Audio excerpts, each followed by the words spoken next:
You think you're free? Think again. From the moment you were born, you became an asset on someone else's balance sheet. We confuse freedom with choice, but here choice has a credit limit. You don't own your home, the bank does. You are renting your own life. You don't even own your time. The debt clock never stops. This isn't a conspiracy theory. It is the operating system of our world. A silent empire. No kings, no armies, just contracts, credit, and the crushing weight of compound interest. This is the empire of debt. It never sleeps, it never bleeds, and it never stops consuming. Stay with me.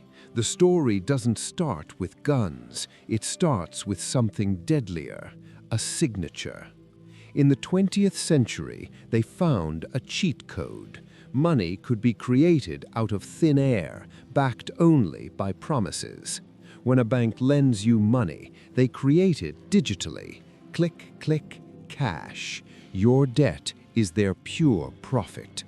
After World War II, the banks opened the floodgates. Credit cards, mortgages, loans. They sold us the future to pay for the present. Debt became the oxygen of the economy. But pure oxygen is toxic, and we breathed in too much. The 1980s unleashed the beast. Deregulation promised freedom. Instead, it delivered leverage. The banks were off the leash.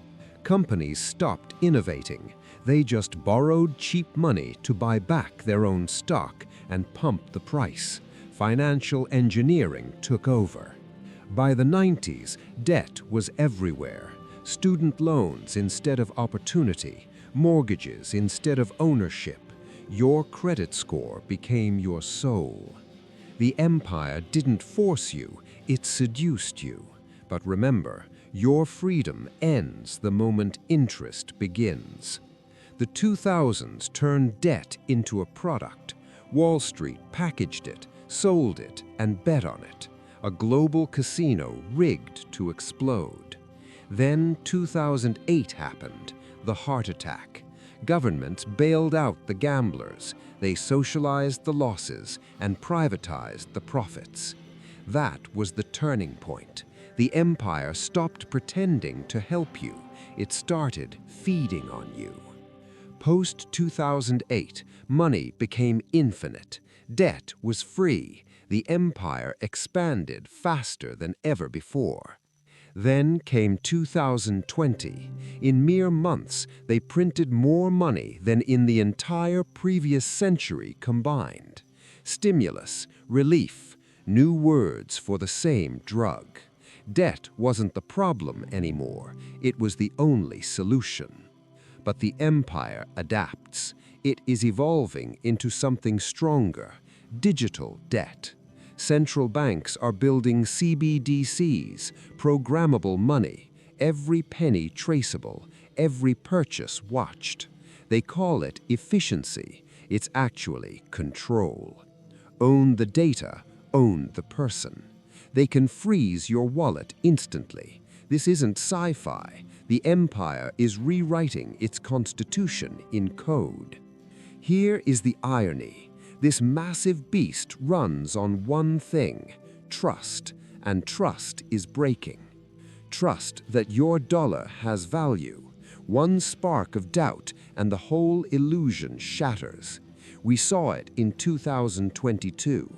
Inflation exposed the lie, the magic faded, and the terror set in. Inflation isn't an accident, it's a tax without representation. It is how the empire survives. And when it hurts, they prescribe more debt. We are trapped in a death spiral. Where does this end? There are three paths forward. None are painless. First, controlled collapse, a slow bleed. The rich stay rich, the middle class evaporates. Second, digital control, a hard reset. New currency, total tracking, zero privacy. Third, the revolt, a flight to reality, tangible assets, gold, crypto, commodities. When the debt gets too big, the empire doesn't go bust, it changes the rules. Those who know the game survive. They hold assets that cannot be printed. We were taught debt is normal. It's not. Debt doesn't build civilizations. Production does. Every empire falls when it runs out of trust. When that day comes, money loses all meaning. The empire is cracking. The question is, will you be paying the interest or writing the new rules? The answers aren't in the future. They're written in the past.